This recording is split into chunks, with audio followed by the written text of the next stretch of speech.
So this is an incredible time for us to be talking.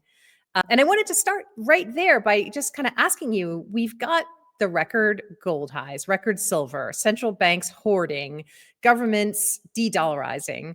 Do you think that this is the moment that the curtain finally falls on fiat, or are we still in the opening act of something even bigger, something even more chaotic? Well, I think we'll look back on this, assuming that we avoid, nuclear war and things that can put finance on the back burner. Assuming finance is kind of a dominant factor in the coming decade, I think historians are going to look back on these days, currently, as the beginning of the death spiral for fiat currencies. In other words, the point at which the experiment began to really seriously fail Mhm. because most big governments now are at the point where their debt is immense, their deficits are high and uncontrollable, and the interest cost on the debt that they're building up is starting to go parabolic, which adds to deficits in the future, which adds Right. to interest expense in the future.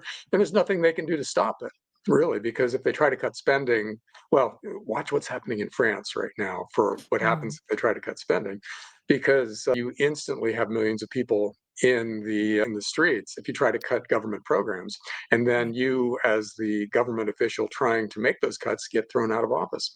So we're at the point where we can't stop spending. Governments cannot do that.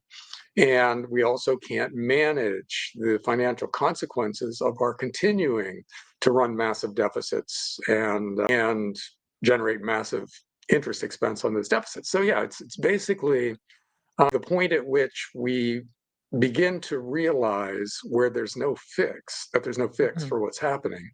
And you're seeing that in the financial markets now, where the biggest trade is the debasement trade now, where people are moving capital out of financial assets and into real assets like gold and silver and farmland, et cetera, et cetera. And that is one of the signposts on the way to the end of the fiat currency system. And I think you can make the case that we're basically there now. We're at the beginning of the end process for the Yeah. fiat currencies, and in the coming decade, they will basically go away one way or another.